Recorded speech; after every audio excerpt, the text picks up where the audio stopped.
Another question that I have is, आप लोगों की दोनों की किताबें हिंदी में लिखी हुई है, आप प्लीज़ मेरे को ये बताएं कि कौन सी किस तरह की हिंदी में लिखी हुई है, ठीक है? और ऑल्सो कि हिंदी एज अ लैंग्वेज क्या वो पतन के दौर से गुजर रही हैं या वो शायद सिर्फ एक अलग तरीके से इवॉल्व हो रही हैं?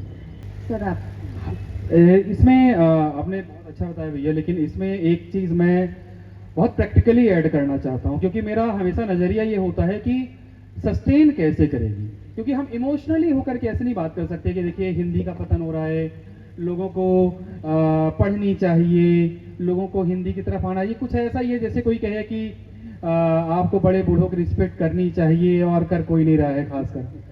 तो मैं समझता हूँ कि अगर एक प्रैक्टिकल और लॉजिकल नज़रिया नहीं है तो उस चीज़ का डेथ होना जाहिर सी बात है। और आपने पतन शब्द यूज़ किया, मैं कहूँगा कि पतन नहीं, अगर इसी तरीके से रहा तो मरड़ा सन्न हो जाएगी।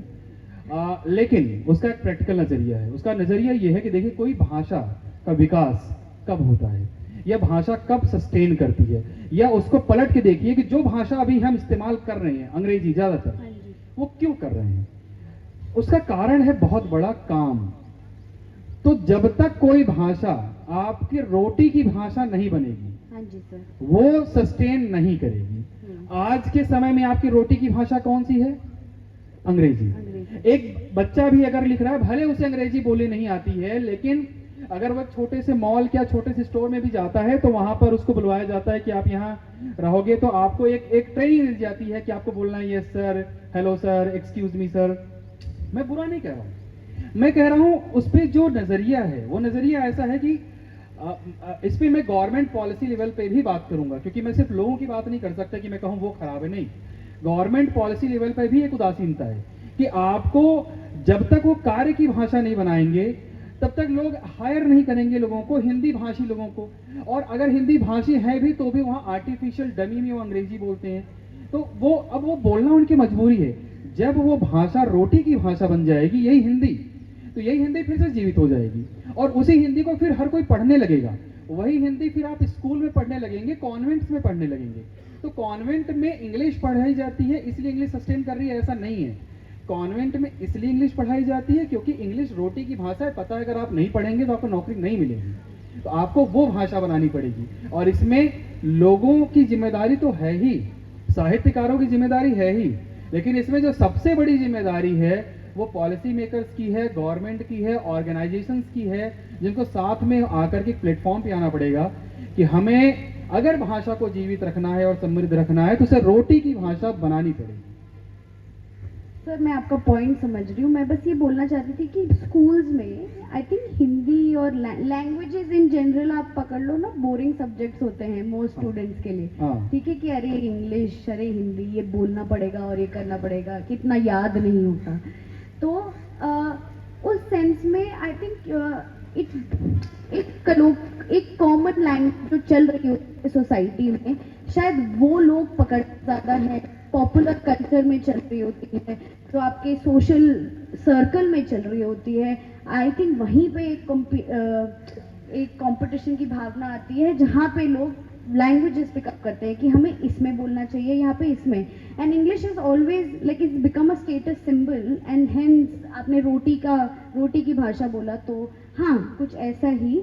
बट ऐसा नहीं है क्या कि सरकारी दफ्तरों में तो हिंदी ही ऑर्डर्स हिंदी में दिए जाते हैं और सर सब कुछ वैसे मेन कार्यक्रम तो हिंदी में ही होता है, अभी लैंग्वेज मिक्स हो गई है दोनों, इसीलिए अभी मरी नहीं है ना। हाँ जी, इसीलिए भी वो जिंदा है।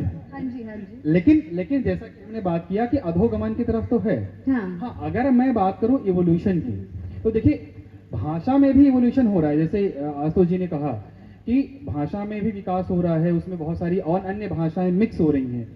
हर जगह ऐसा होता है, चाहे आप अंग्रेजी देखें तो उसमें भी बहुत सारी भाषाएं मिक्स होती हैं। हिंदी की बात करें तो भी हम लोग बात कर ही रहते हैं कि हिंदी भी कोई एक स्टैंड अलोन भाषा नहीं है। हिंदी एक एक्चुअली ग्रामर है, उस ग्रामर में बहुत सारी भाषाएं मिक्स हैं। अगर आप उर्दू भी, फारसी भी अगर आप हिंदी के ग्रामर में मिक्स करके बोलते हैं तो बोलिए वो हिंदी ही जाएगी, वो कहा जाएगा कि ये हिंदी ही है। तो कोई भी भाषा कौन सी है ये डिसाइड करता है उसका व्याकरण क्या है, क्या शब्द इस्तेमाल हो रहे हैं ये नहीं।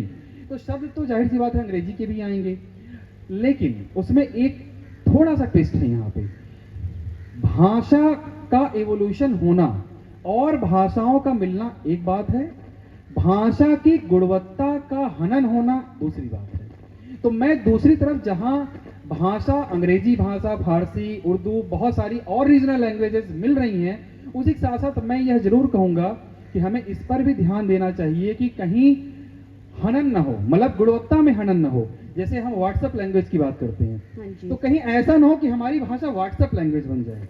व्हाट्सएप लैंग्वेज की अपनी एक इंपॉर्टेंस है Computer language का कम्युनिकेट अलग। करने के लिए कि चलो हमने किसी को हाय हेलो कर दिया, लेकिन भाषा की गुणवत्ता की गरिमा है उसमें सबके साथ इवॉल्व होते हुए भी, सबके शब्दों को लेते हुए भी गुणवत्ता को बरकरार रखना होगा। वो तो लगभग व्हाट्सएप वाली भाषा हो ही चुकी है। ठीक है सर, अच्छा बोला आपने।